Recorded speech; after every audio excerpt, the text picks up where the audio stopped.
Hello everyone, আমি সঙ্গীতা। আমার নতুন আরও একটি ব্লগে সবাইকে অনেক অনেক স্বাগত জানাই। কেমন আছেন আপনারা সবাই?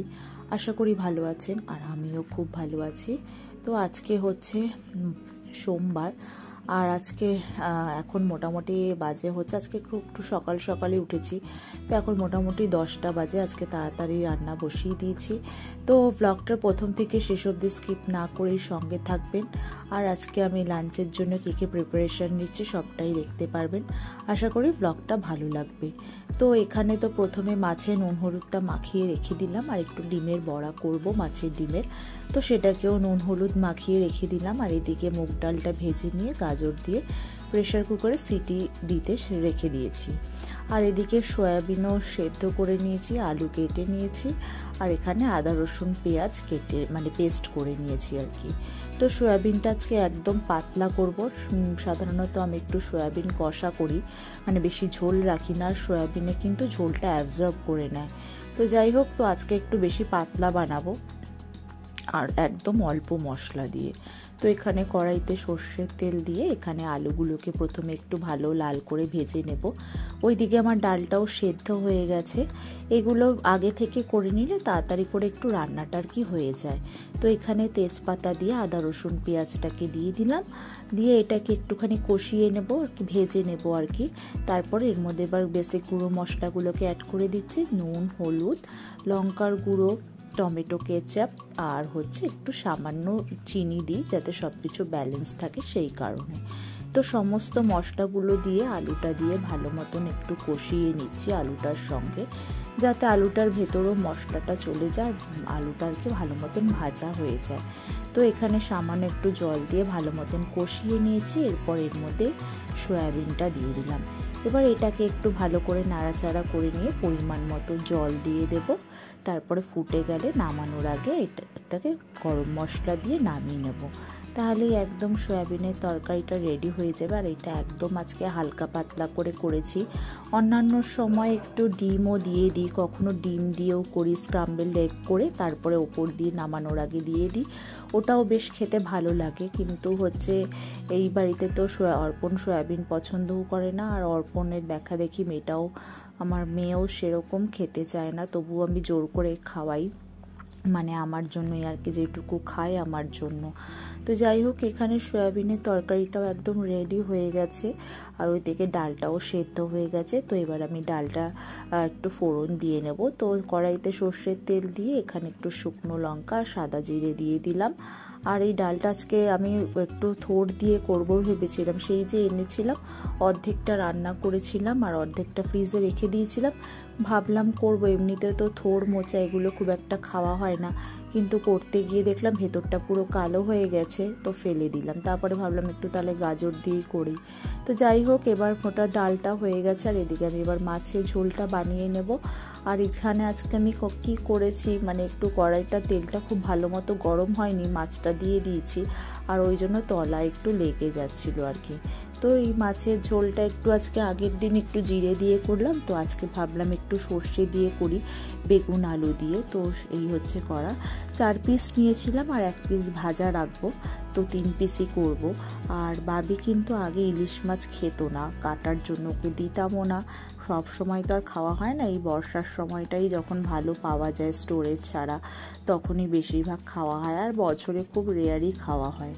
তো যাই হোক, এখানে হচ্ছে আগে খেত না, আরও ভয়ে দিতামও না ছোটো কাটা, কিন্তু একবার আমি খাচ্ছিলাম, তোকে একটু টেস্ট করালাম, তো তখন ওর খুব ভালো লেগেছে, তারপর থেকে খায় আর কি, আমি বেছে দিই। তো এখানে জল দিয়ে সর্ষে পোস্তটা দিয়ে একটু নুন হলুদটা জল দিয়ে আর কি গুঁড়ো মশলাটা দিয়েছিলাম যাতে তলায় লেগে না যায়। তারপর ওটা কষিয়ে নিয়ে তারপরে হচ্ছে পোস্তটা পেস্ট করে দিয়ে দিলাম, দিয়ে তারপরে এবার জলটা ফুটে গেছে, এরপর মাছটা আর বেগুনটা দিয়ে দিলাম, দিয়ে এবার এটাকে ঢেকে হতে দেবো। আর এখানে 2টো কাঁচা লঙ্কা দিয়ে দিলাম, যেহেতু বাবি খাবে, আমি বেশি ঝাল দিইনি, একদমই গুঁড়ো লঙ্কা এখানে ব্যবহার করিনি। আর পেস্ট যখন করেছিলাম তখন একটা একদম ছোট কাঁচা লঙ্কা দিয়েছিলাম। তো যাই হোক, এবার এটাকে ঢেকে, মাছটাও রান্না একদম হয়ে গেছে। এরপর বাবিকে খেতে দিয়ে দেবো। আজকে আমাদের একটু খেতে দেরি হবে, একটু কাজ আছে, তো সেই কারণে একটু খেতে দেরি হবে। তো এখানে বাবিকে আগে খাইয়ে দিই, আর বাবিকেও তো মাছটা বেছে খাইয়ে দিতে হবে, কারণ ও তো বাঁচতে পারবে না। তো সেই জন্য ভাবলাম ওকে আগে খেতে দিয়ে নিই, তারপরে খাওয়ার আগে একটু ডিমের বড়া আর মাছটা ভেজে নেব। তো এই হচ্ছে মাছের ঝোল। আজকে একদম মানে করব না করে বেশ কয়েকটা রেসিপি বানানো হয়ে গেল। মাছের ডিমের বড়াটা লিস্টে ছিল না আজকে, কিন্তু ভাবলাম করে ফেলি, কারণ হচ্ছে আবার রেখে দিলে খুব একটা ভালো টেস্ট লাগে না, সেই কারণে। তো এবার দুপুরের খাওয়ার টাইম হয়ে গেছে, তো বাবিকে এবার খাইয়ে নেব। তো বাবিকে একটু ভাত, একটু সয়াবিনের তরকারি আর মাছের ঝোল দিয়ে ভাত দিয়েছি। তো ও হচ্ছে সয়াবিনের তরকারিটা খেতে চায় না, কিন্তু আমি জোর করে খাওয়াই ওকে।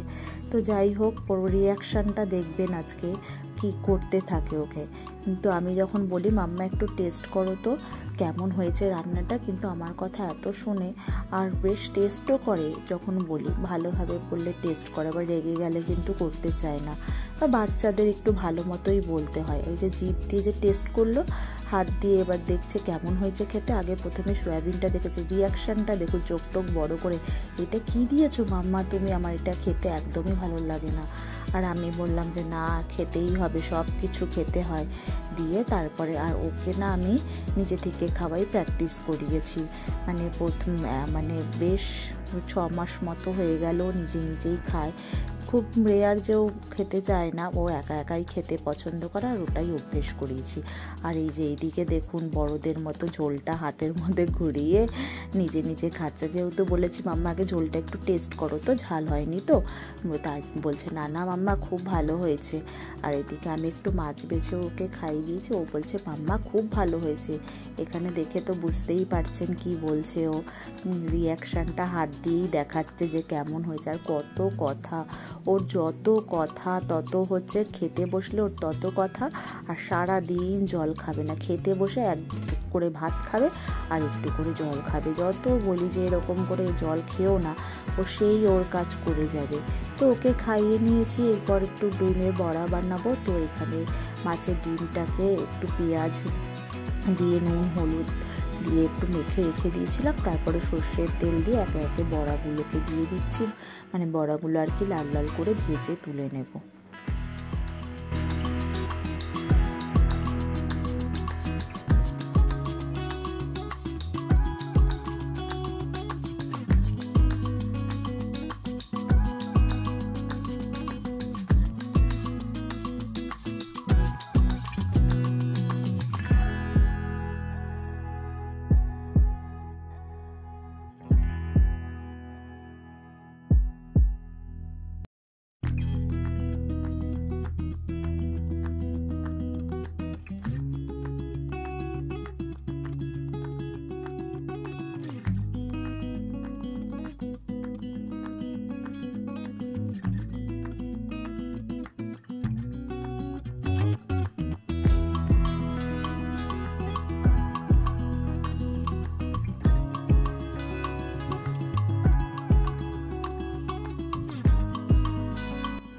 তো এগুলো বড়াটাকে দুদিক ভালো করে ভেজে নিয়ে তুলে নিলাম, আর এদিকে সবার শেষে মাছটাকেও ভেজে নিলাম।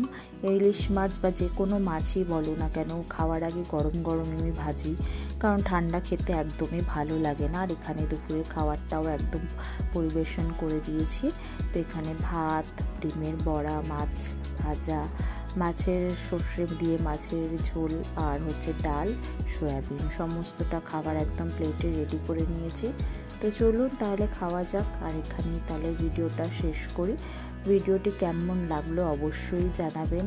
আরও নতুন নতুন ভিডিও দেখার জন্য পেজটিকে ফলো করে দেবেন আর ইউটিউবটিকে সাবস্ক্রাইব করে দেবেন। সবাই ভালো থাকবেন, সুস্থ থাকবেন।